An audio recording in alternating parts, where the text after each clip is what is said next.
오직 너는 바른 교훈에 합당한 것을 말하여 늙은 남자로는 절제하며 경건하며 신중하며 믿음과 사랑과 인내함에 온전하게 하고, 늙은 여자로는 이와 같이 행실이 거룩하며 모함하지 말며 많은 술의 종이 되지 아니하며 선한 것을 가르치는 자들이 되고, 그들로 젊은 여자들을 교훈하되 그 남편과 자녀를 사랑하며 신중하며 순전하며 집안일을 하며 선하며 자기 남편에게 복종하게 하라. 이는 하나님의 말씀이 비방을 받지 않게 하려 함이라. 너는 이와 같이 젊은 남자들을 신중하도록 권면하되 범사에 내 자신이 선한 일에 본을 보이며 교훈에 부패하지 아니함과 단정함과 책망할 것이 없는 바른 말을 하게 하라. 이는 대적하는 자로 하여금 부끄러워 우리를 악하다 할 것이 없게 하려 함이라. 종들은 자기 상전들에게 범사에 순종하여 기쁘게 하고 거슬러 말하지 말며 훔치지 말고 오히려 모든 참된 신실성을 나타내게 하라. 이는 범사에 우리 구주 하나님의 교훈을 빛나게 하려 함이라. 모든 사람에게 구원을 주시는 하나님의 은혜가 나타나 우리를 양육하시되 경건하지 않은 것과 이 세상 정욕을 다 버리고 신중함과 의로움과 경건함으로 이 세상에 살고 복스러운 소망과 우리의 크신 하나님 구주 예수 그리스도의 영광이 나타나심을 기다리게 하셨으니, 그가 우리를 대신하여 자기를 주심은 모든 불법에서 우리를 속량하시고 우리를 깨끗하게 하사 선한 일을 열심히 하는 자기 백성이 되게 하려 하심이라. 너는 이것을 말하고 권면하며 모든 권위로 책망하여 누구에게서든지 업신여김을 받지 말라. 할렐루야. 아멘. 아멘. 은혜가 나를 양육하게 하라 라는 제목으로 하나님의 말씀 선포합니다. 은혜가 나를 양육하게 하라 라는 제목으로 우리 하나님의 말씀 듣겠습니다. 자, 여러분들 저를 보시죠. 여러분, 디도서는요, 세 장으로 쓰여진 짧은 성경입니다.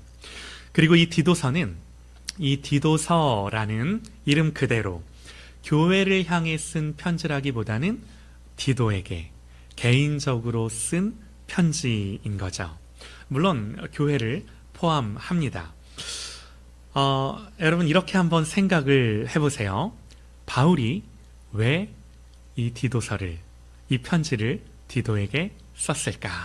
여기서부터 이제 우리가 출발을 하는 거죠. 여러분, 바울이 디도에게 왜 편지를 썼을까요? 우리가 오늘 본문 2장을 읽었는데 1장 4절로 우리가 넘어가 보시면 이런 말씀이 기록되어 있어요. 같은 믿음을 따라 나의 참 아들 된 디도에게 편지한다 그래요. 같은 믿음을 따라 나의 참 아들 된 디도에게 편지한다. 여러분, 사도 바울이 디도를 뭐라고 불러요? 나의 참 아들 된 디도. 믿음을 따라 참 아들 된 디도. 여러분, 이 말인즉 혈육으로 난 자식은 아니지만 믿음 안에서 맺어진 영적인 가족이라는 거죠.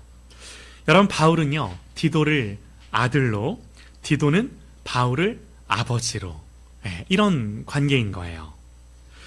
여러분, 그러니까 아버지가 아들에게 쓴 편지인 거예요. 여러분, 그래서 이 편지에는요, 위로와 권면과 부탁과 바램과 따뜻한 격려와 애틋함이 묻어 있는 거죠. 여기 앞에 앉으면 돼요. 네. 바울은 이 편지에서, 여러분, 서두에서 이런 말을 합니다. 같은 믿음을 따라 나의 참 아들 된 디도에게 편지하노니 하나님 아버지와 그리스도 예수 우리 구주로부터 은혜와 평강이 내게 있을지어다. 그러면서 하는 말이 뭐냐면, 내가 너를 그레데에 남겨둔 이유는 남은 일을 정리하고 내가 명한 대로 각 성에 장로들을 세우게 하려 함이니. 이렇게 바울이 디도에게 씁니다. 우리는 이 구절을 통해 대충 어떤 상황인지 예측이 되는 거죠. 여러분, 이미 바울은요, 그레데에서 복음을 전했고, 이 그레데, 세계사 시간에 크레타 섬이라고 우리가 듣죠. 이 그레데에 교회들이 세워졌어요. 그런데 아직은 조직도 없고 질서도 없고 또 교회 안팎으로 여전히 어려움이 있고, 그래서 바울은 함께 갔던 디도를 여기 그레데 섬에 남겨두는 거예요. 그리고 그런 디도에게 편지를 보내는 거죠. 자, 여러분, 바울이 어떤 내용의 편지를 썼을 것 같으세요? 이런 그레데 교회에 남겨둔 디도에게 바울은 뭘 부탁하고 뭘 권면을 할까요?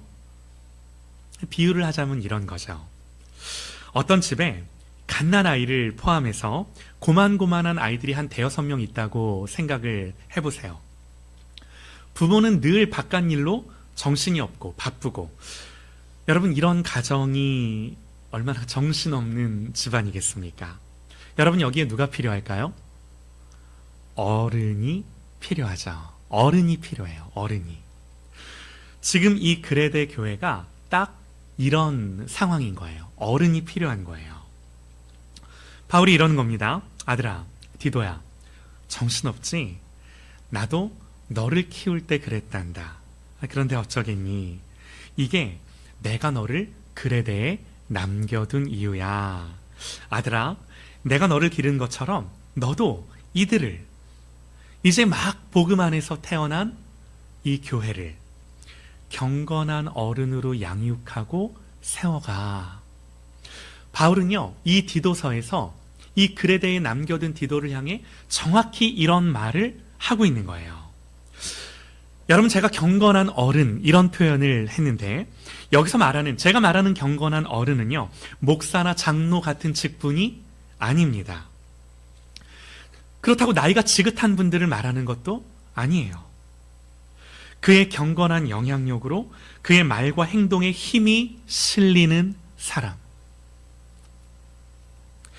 누군가가 인생의 어려운 문제를 만날 때, 혹은 신앙의 고민이 생겼을 때 찾아가고 싶은 사람. 여러분, 교회 안에, 또 가정 안에 여러분, 정말 이런 경건한 어른이 있다라는 것은 얼마나 큰 유익인지 모릅니다. 주연아, 누가 주연이에게 주연아, 너는 경건한 이런 어른이 있어? 그러면 아빠가 뭐라고 대답하라고 그랬지? 그렇지, 아빠라고. 제가 어제 계속 세뇌 교육을 그리고 또 한 분 누구라고 그랬지? 아빠 말고 또 한 분, 엄마 말고 또 한 분. 어저께 그렇지, 할아버지라고. 어저께 계속해서 우리 주연이에게 누군가가 이렇게 경건한 어른이 너에게는 있니 물어보면, 우리 아버지라고, 우리 할아버지라고, 우리 어머니라고. 누가 물어보면 너 이렇게 대답해야 된다 라고 협박을 네. 주연이에게 이제 이런 대화들을 했는데, 여러분, 실제로 교회 안에서는 물론이거니와 정말 우리의 가정 안에서 정말 이런 경건한 어른이 있다면 얼마나 유익하고 얼마나 안정될까. 이런 생각들을 해보는 거죠. 여러분, 그들의 존재만으로 무게감과 영향력이 있죠. 여러분, 여기서 나이는요, 많든 적든 상관이 없어요. 어느 연령대이든 이런 사람이 있으면 그가 그 또래에서, 그 공동체에서 이 어른의 역할을 하는 거죠. 그가 선 그 자리에서 그 영향력을 발휘하는 거예요.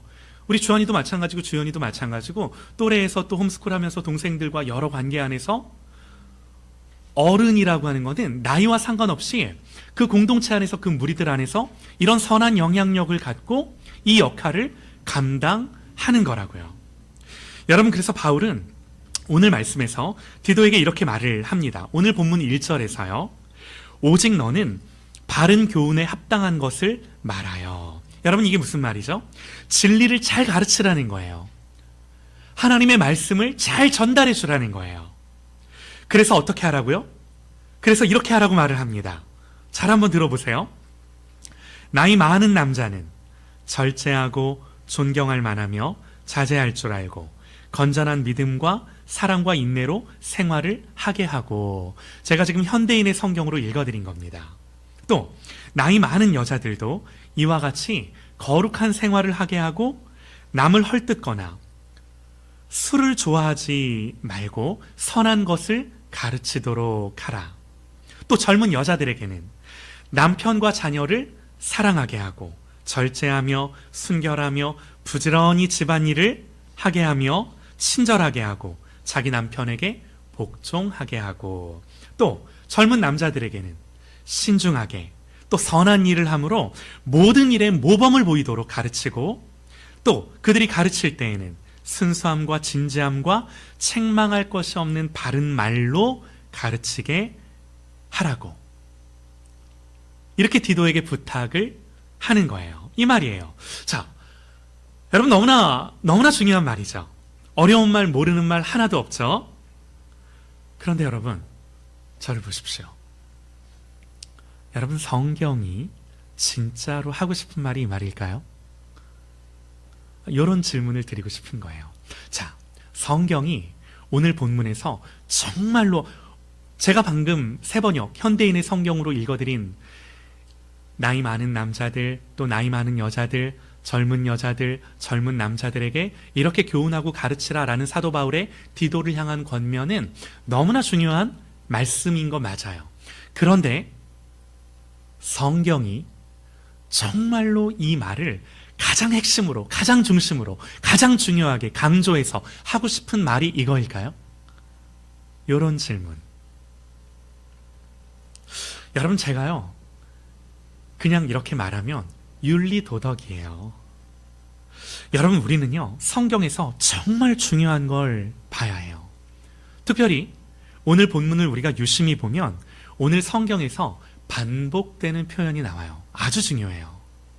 어떤 거냐면, 자, 1절에서 10절까지 쭉 자세히 보면 반복되는 표현들이 나오는데, 먼저 5절입니다. 5절에서 우리 개역개정 성경에 뭐라고 기록을 하냐면, 신중하며 순전하며 집안일을 하며 선하며 자기 남편에게 복종해라. 그리고 여기서 끝나는 게 아니라 뭐라고 덧붙여요? 이는, 이렇게 하는 것은, 이렇게 해야만 하는 것은, 이는 하나님의 말씀이 비방을 받지 않게 하려 함이라.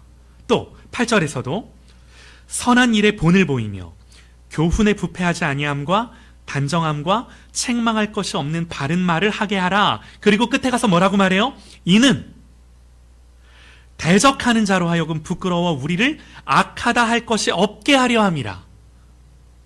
또 10절에서도요. 종들은 자기 상전에게 범사에 순종하여 기쁘게 하고 거슬러 말하지 말며 훔치지 말고 오히려 모든 참된 신실성을 나타내게 하라. 왜요? 왜 그래야 된다고요?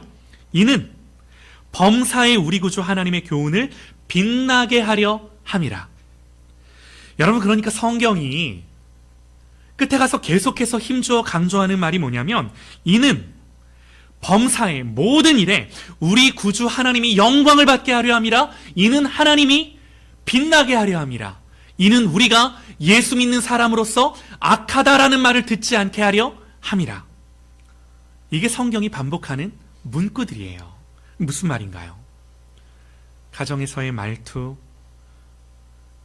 남편과 아내에게 대하는 태도, 또 자녀들을 대하는 방식, 형제와 자녀들을 대하는 태도, 직장에서 일하는 태도와 자세와 마음가짐, 이 모든 우리의 삶이 뭐와 연결되어 있다라고 성경이 가르치는 거예요?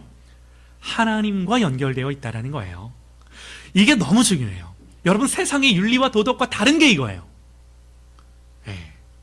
여러분, 오늘 성경은 분명히 말씀을 합니다.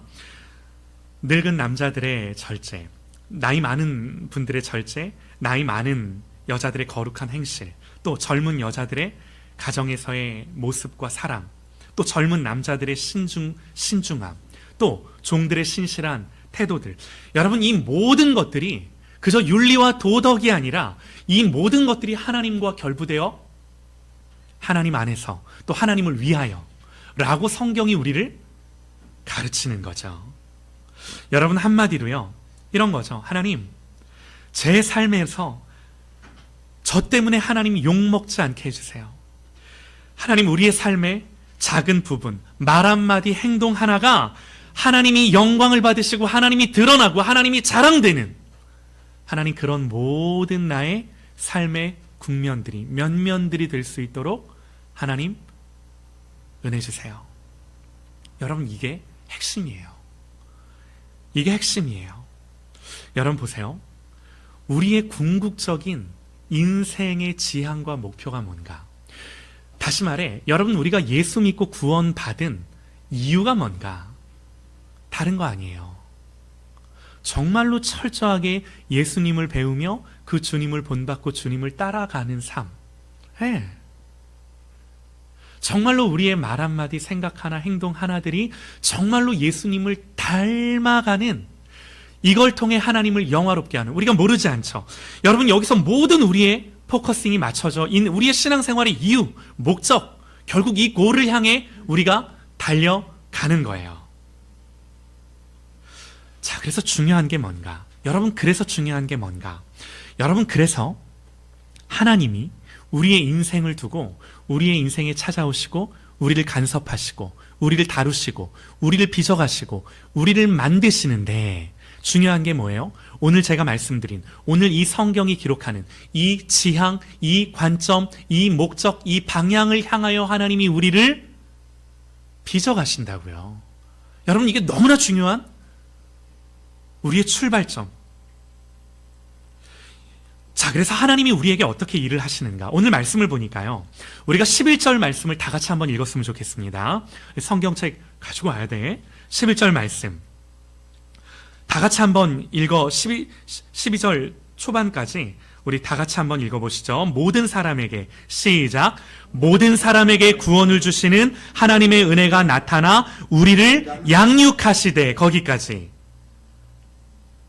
여러분, 그래서 하나님이 우리에게 어떻게 일하시고 어떻게 우리를 인도하시고 역사하시냐면, 11절 말씀을 보니까 모든 사람에게 구원을 주시는 하나님의 은혜가 나타나 우리를 뭐 하시되?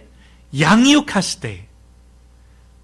모든 사람의 구원하시는 이 하나님의 은혜가 나타나 우리를 양육하시되.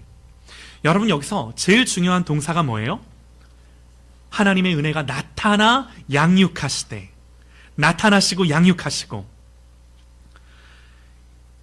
사랑하는 여러분, 우리를 이렇게 살게 하는 분은 우리가 아니라, 목회자가 아니라 하나님이 우리를 이 방향으로 양육해 가신다고 성경이 기록하는 거예요. 하나님이 우리를 이 방향으로 그렇게 양육해 가신다고 성경이 말씀하는 거예요.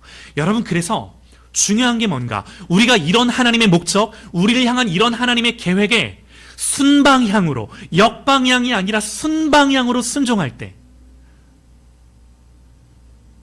하나님 일하시고 우리를 향한 하나님의 계획들이 이루어지고, 역방향으로 우리가 움직이면 고쳐서라도, 때로는 징계해서 하셔서라도 우리를 돌이키시며 은혜를 주셔서 다시금 순방향으로. 왜? 이게 우리를 향한 하나님의 계획이요 하나님의 목표이기 때문에. 여러분, 이게 오늘 본문이 말해주는 핵심과 본질. 우리가 성경을 읽을 때 이거 봐야 되는 거죠. 여러분, 14절 말씀 보실까요? 제가 읽겠습니다. 눈으로 보세요. 성경 명확해요. 그가 우리를 대신하여 자신을 주심은 모든 불법에서 우리를 속량하시고 우리를 깨끗하게 하사 선한 일을 열심히 하는 자기 백성이 되게 하려 하심이라. 명확해요. 그가 우리를 대신하여 자신을 주심은 모든 불법에서 우리를 속량하셔서 우리를 깨끗하게 하셔서 궁극적으로 선한 일을 열심히 하는 자기 백성이 되게 하려 하시려고. 할렐루야!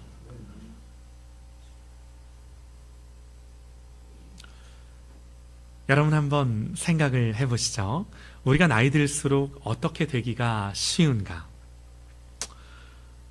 더 고집이 세지고, 더 예민해지기 쉽고, 또 더 불평이 많아지고, 내 나이와 연륜이라는 것을 가지고 때로는 다른 사람들을 더 판단하기가 쉬워지고, 그러면서 소위 라떼는 말이야 이런 말이 나오기도 하고.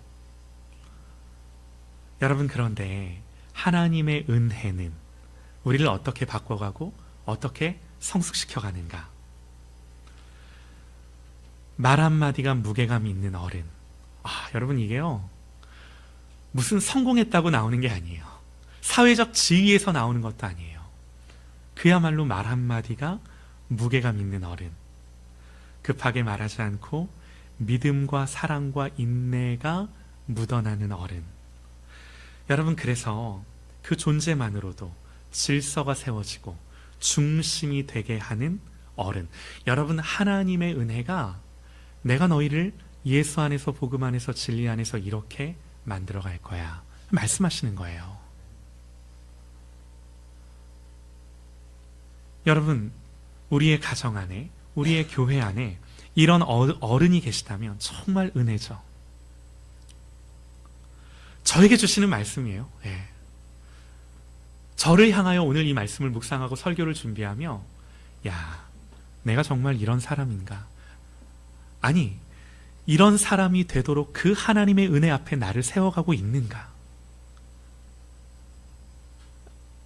이런 하나님의 책망과 이런 하나님의 교훈이 제 마음 안에, 우리의 자녀들을 향하여 내가 이런 아버지인가? 이런 생각이 또 저를 또 무겁게, 또 하나님 앞에서 겸비케 하는 거죠. 여러분, 그래서요, 이걸 나보고 하라면 못합니다. 성경이 그냥 이렇게 하라 이 말만 하면 못해요. 아무도 못해요. 그러나 감사한 건요, 오늘 성경이 뭐라고 우리에게 약속을 하냐면, 얘들아, 하나님의 은혜가 나타나 너희들을 하나님이 양육해 가셔. 하나님이 너희들을 그렇게 빚어가셔. 내가 너를 그 자리까지 가게 할 거야. 하나님 그렇게 말씀하신다고요. 우리를 사랑하셔서 그 아들까지 내어주신 전능하신 천지의 창조주가 우리를 향해 그 마음을 갖고 그 의지를 갖고 내 삶에 찾아오셔서 나를 두드리시고 나를 빚어가시고 나를 만들어 가실진데, 여러분, 중요한 게 뭐예요? 정확하게 성경이 이렇게 말해요. 하나님의 은혜가 나타나 너를 양육하신다고. 사랑하는 여러분, 그러면 우리에게 중요한 게 뭐예요? 이 하나님의 은혜가 나타날진데 이 하나님의 은혜 앞에 나를 노출시키고 이 하나님의 은혜의 자리에 나를 세우고 이 하나님의 은혜를 주시는 방편들 앞으로 나를 세워가야 돼요. 여러분, 성경 분명히 말합니다. 하나님의 은혜는 주어지는 거예요. 그런데 은혜의 방편들을 통해 주어져요. 이게 너무나 중요해요. 여러분, 그 은혜의 방편이라는 것이 무엇이겠습니까? 다른 거 다 거두절미하고요. 여러분, 정말 내가 하나님을 독대하며 그 하나님과의 관계 안에 살아가는 이 관계가 하나님 앞에 맺어져 있지 않을진데, 이 하나님과 연결고리가 없을진데, 여러분, 이 관이 하나님께 꽂혀 있지 않을진데, 이 플러그가 하나님께 꽂혀 있지 않을진데 어떻게 불이 들어와요? 가장 중요한 게 이 원리예요. 너무나 중요합니다. 여러분, 그래서 하나님의 은혜가 나타나 하나님이 너를 양육해 가셔, 이 말씀 앞에 이걸 기대하고 소망하고 바라보며, 야, 나는 못하지만 하나님이 나를 은혜 가운데 이렇게 빚어가시겠다고 말씀하시는구나. 여러분, 이걸 믿고 소망하며 바라보며 기대하며 이 하나님을 바라보고 사모하는 것, 여러분, 이것이 우리의 본분인 줄 믿습니다. 이게 우리의 본분이에요. 우리의 삶에 가장 중요한 거예요. 안 하면 안 되는 거예요. 없으면 안 되는 거예요. 너무나 중요하죠. 여러분, 또 오늘 성경이 나이 많은 여자들에게는 이렇게 말해요. 행실이 거룩하며 모함하지 말며 많은 술의 종이 되지 아니하며 선한 것을 가르치는 자들이 되게 하라. 재밌는 표현이 나와요. 사도 바울이 그 당시 교회를 향하여 권면을 하는데, 나이 많으신 어르신 여자분들을 향해 뭐라고 권면을 하냐면, 많은 술의 종이 되게 하지 말라고, 술 많이 먹지 말게 하려고 이렇게 말한다는 거예요. 아니 이런 말을 왜 했을까? 그 당시 왜 이런 말을 사도 바울이 교회를 향해 권면했을까? 고민해 봤어요. 이해가 되더라고요. 그 당시 사회에서 한평생 쌓인 서운함, 상처, 억울함 때문에 뒷말, 수군거림, 또 급기야 술에 기댈 수밖에 없는 한과 외로움과 상처와 아픔들. 저는 저의 정서 속에 이게 아주 가깝진 않지만 옛날 그 전쟁을 겪고 어려웠던 시절을 겪었던 우리의 어머니들의 억척스러움을 보면 한편으로는 이 말이 뭔지, 정말 예수님 안 계시면 세상을 살아갈 엄두가 나지 않기에 때로는 그렇게 살아갈 수밖에 없는. 근데 이 당시를 보니까 더하면 더했지 덜하지 않았을 것 같더라고요. 사도 바울이 정확하게 권면을 하는 게 나이 많으신 어르신들이 이렇게 술에 임박이지 않게 하라고, 이렇게 술에 의존하여 살아가지 않게 권면하라고. 너무나 중요한 거죠. 여러분, 하나님의 은혜가 임했을 때 하나님의 은혜는 절대로 그렇게 내버려 두지 않아요. 오늘 말씀 그대로 행실이 거룩하고 뒷말하는 것이 아니라, 수군거리는 것이 아니라 오히려 그 말로 사람을 살리고 뒤에서 수군거리기보다, 정말로 우리 권사님들 보면은 뒤에서 수군거리는 게 아니라 뒤에서 뭐 하세요? 기도하시죠. 또 잔소리보다 정말 선한 것들을 가르치고, 또 말을 보다 본을 보이시죠. 자기의 살아온 날들이 지혜가 되어 정말로 그 본이 되어 하나님이 이렇게 빚어가세요. 하나님이 이렇게 빚으시겠다고 약속하시는 거예요. 얼마나 사모가 되고 감사하지 않나요? 네. 여러분, 어떻게 생각하실지 모르겠지만 제가 저를 보면 저는 소망이 없어요. 그런데 이 하나님의 은혜가 그럼에도 불구하고 나 같은 사람에게 약속해 주시는 이 말씀 앞에, 이게 내 소망이다, 이게 내 기쁨이다, 이게 내 희망이다, 나는 여기에 내 인생의 관건이 있다, 이 생각이 드는 거예요. 이 말씀 앞에. 여러분, 이런 경건한 어른들, 이런 경건한 어르신들이 교회 안에 있다라는 것, 그리고 이런 경건한 어른을 만났다라는 것, 내가 알고 있다라는 것, 이런 경건한 어른이 가정에 있다라는 것, 여러분, 이것이 우리의 인생에 가장 필요한 미덕, 너무나도 중요한 미덕, 아름다움, 가치 있음, 복됨, 이런 거라고요. 너무나 중요한 말씀들이죠. 자, 오늘 이 말씀들까지는 괜찮아요. 우리가 아멘 할 수 있어요. 성경은 계속해서 이제 젊은 여자들에게 말을 하는데, 뭐라고 말을 하냐면 이렇게 말합니다. 젊은 여자들을 교훈하되 그 남편과 자식을 사랑하며, 여기까지는 괜찮죠. 또 신중하고 순종하며, 그 다음 말씀, 집안일을 하게 하며 선하며 남편에게 복종하게 하라.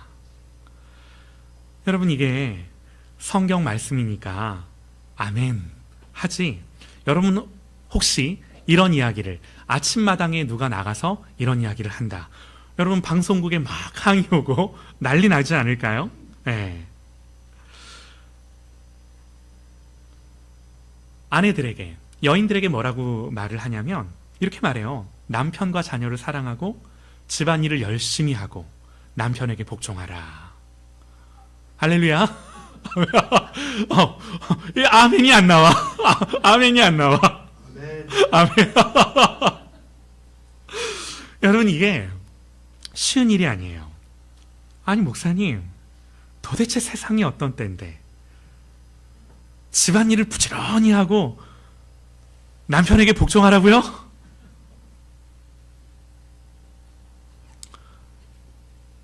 이런 생각이 들죠.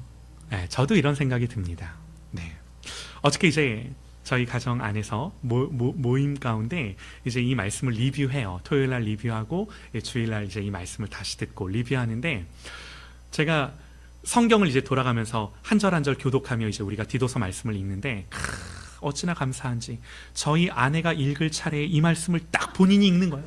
이걸 제가 읽었으면 얼마나 좀 그랬겠습니까? 근데 저희 아내가 자기가 읽을 차례, 누가 정하지 않았어.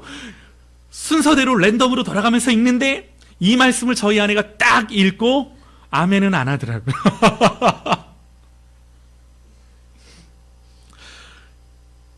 여러분, 성경이요, 집안일을 부지런히 하고 남편에게 복종하라 그래요. 여러분, 성경이 말하는 복종은요, 인격을 무시하라 라는 말이 아니고, 또 내지는 남편이, 남자가 제왕처럼 군림해도 된다 이 말이 아니고, 때로는 여자들에게 폭력과 학대를 참고 무조건 복종하라, 절대 아니죠. 절대 아닙니다.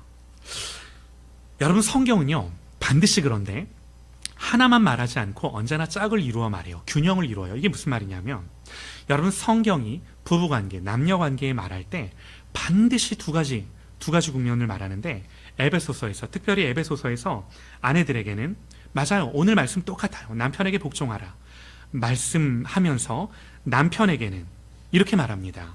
아내를 위하여 자기 목숨까지 내어주신 그리스도처럼 너도 아내를 향하여 그리하고, 그리스도가 교회를 사랑한 것처럼 너도 아내를 그렇게 사랑해라. 여러분, 그러니까 성경이 말하는 부부 관계의 그림은요, 남편은 희생적인 사랑으로 아내를 세워주고 사랑하고, 아내는 그 사랑 안에서 기쁘게 행동하고, 혹시 남편이 존경스럽지 않을지라도 주 안에서 존중하라 이 말이에요. 이게 복종이에요. 여러분, 그래서 저는 이런 설교를 하기가 매우 힘들어요. 매우 힘들어요. 너무나 힘든데, 우리 모두 하나님의 말씀 앞에 선 거, 저도 하나님의 말씀 앞에 선 거고, 저와 여러분들도 하나님의 말씀 앞에 선 거고. 여러분, 그래서 이 성경의 질서가 깨지면 복종이라는 말은 언제든지 왜곡되고 남용되고 잘못 오해될 수 있는 거죠. 여러분, 그래서 이 말씀을 들을 때 우리는 어떻게 들어야 하는가? 남편분들은, 저는 이렇게 들어야 해요. 하나님, 제가 제 아내에게 복종하라고 이렇게 요구할 자격이 없습니다. 그것이 아니라 저 자신을 정말 하나님이 저에게 말씀하신 것처럼 아내를 위해 예수 그리스도가 그러하셨듯 죽기까지 희생하며 아내를 사랑하는가? 아내 앞에서 나의 자아가 죽는가? 예수님이 그러셨듯 죽는가? 아내를 그렇게 세워주고 있는가? 그렇게 못하죠. 늘 그러지 못하는 모습을 말씀 앞에 보는 거죠. 그리고 아내분들은, 주님, 제 남편이 완전해서가 아니라 저는 주님 앞에서 먼저 사랑과 존중의 씨앗을 뿌리는 사람으로 부름받았기에 오늘도 남편 앞에서 하나님, 제가 순종하고 복종합니다. 여러분, 분명히 말씀을 드리는데요, 제가 지금 드리는 이 말씀은 시대 정신을 완전히 역행하고 인간의 성정을 거슬러야만 하는 말인 거예요. 네. 이 시대의 정신을 거스르며 인간의 성정을 역행해야만 되는 말씀인 거예요. 여러분, 그래서 중요한 게 뭐예요? 은혜가 없이는 못해요.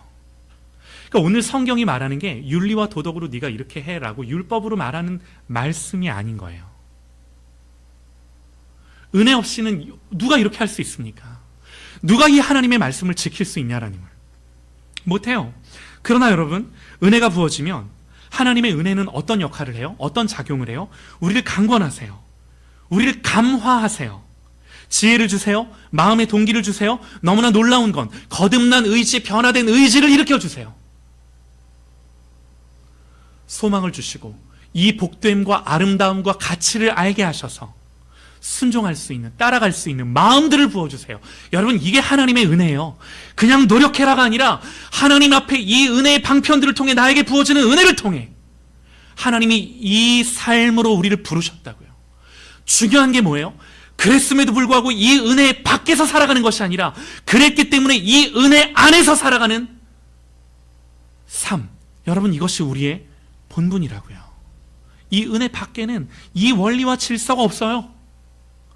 하나님의 은혜 안에 있을 때. 여러분, 또 성경은 젊은 남자들에게도 말을 하는데요. 생각해 봤어요. 젊을수록 어떤 유혹이 큰가? 빨리 인정받고 싶고, 빨리 올라가고 싶고, 빨리 결과를 내고 싶고, 감정이 올라오면 바로 말해버리고, 바로 행동해버리고. 여러분, 그래서 제가 저를 보니까, 말씀 앞에서 저를 보니까 이런 단어들이 떠올라요. 혈기, 또 충동, 즉흥. 제가 우리 아내에게 많이 듣는 말들인 거죠. 예. 그런데 오늘 말씀을 보니까 참 성경이 놀라운 게 뭐냐면, 젊은 남자들에게 딱 한 단어를 반복해서 말씀을 하는데 이런 말씀합니다. 신중하게 하라. 신중하게 하라.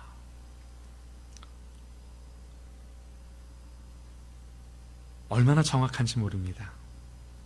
깊이 생각하고, 말도 깊이 하고, 행동도 깊이 하고, 말만 그렇게 하는 것이 아니라 범사에 내 자신이 선한 일에 본을 보이라. 특별히 아내를 대할 때, 자녀들을 대할 때, 여러분, 제가요 성도들을 대할 땐 얼마나 본이 되는지 모릅니다. 그런데 여러분, 우리 자녀들을 대하고 제 아내를 대할 땐 마음이 아프죠. 이 말씀 앞에 또 회개하게 되고, 돌이키게 되고, 생각하게 되고, 고민하게 되고, 무겁게 되고. 사랑하는 여러분, 그래서 오늘 말씀 전체를 한 문장으로 요약하면 이런 거예요. 하나님의 은혜가 우리를 양육할 수 있도록, 그래, 하나님의 은혜 앞에 열심으로 서자. 은혜 밖에 있는 것이 아니라 이 은혜 안에 머물자. 머물자예요. 여러분, 단순히 은혜를 받자가 아니라 머물자예요. 머물자라는 건 뭐예요? 우리의 일상을 반복과 지속으로 살아내는 거예요. 은혜 앞에. 너무나 중요한 거예요. 네. 여러분, 그래서요, 우리가 경건한 어른이 돼야 돼요. 누구 하나 예외 없이. 그래서 경건한 어른이 된다는 건 완벽한 게 아니라, 성공하는 게 아니라, 하나님, 저는 못합니다. 저는 안 됩니다. 주님, 저는 아내를 사랑할 수도 없고, 남편을 사랑할 수도 없고, 자녀들도, 또 직장에서도, 신실함도, 이 믿음의 본도, 하나님, 저는 못합니다. 그러면서 내가 할 수 없음을 깨닫고, 그러니 뭐 하는 거예요? 하실 수 있는 하나님의 은혜 앞에 나를 세우는 거예요. 말씀 앞에, 기도 앞에, 하나님과의 관계 앞에 계속해서 나를 세우는 거예요. 너무나 중요하죠. 매일의 일상 속에, 지속과 반복 속에 우리를 이 하나님의 은혜 밖에 두지 않고 안에 머물게 하는 것, 이 하나님과의 관계의 끈을 놓지 않는 것. 말투 하나, 행동 하나, 반응 하나, 습관 하나, 하나님의 말씀 앞에서 계속해서 살아가는 것. 사랑하는 여러분, 말씀을 마치는데요, 우리의 교회와 우리의 가정과 우리의 직장 가운데 이런 사람들, 여러분, 이런 경건한 어른이 세워져 간다면, 여러분, 그건 우리의 실력이 아니라 하나님의 양육이 우리 안에 나타나, 하나님의 은혜가 우리 안에 나타나 우리를 양육해 주셨기 때문에. 사랑하는 여러분, 다른 것이 아니라 오늘 말씀 앞에서 하나님 앞에 이런 은혜를 구하고, 또 오늘 말씀대로 내가 아니라 하나님이 나를 그렇게 빚어가시고 만들어 가실 것을 사모하며, 믿으며, 기대하며 하나님과의 관계 앞으로 우리를 세워가는, 우리의 모든 일상에 이런 영적인 거룩한 습관들을 가지는 그런 저와 여러분 되시기를 간절히 소망합니다. 할렐루야! 아멘입니다. 우리 기도합니다.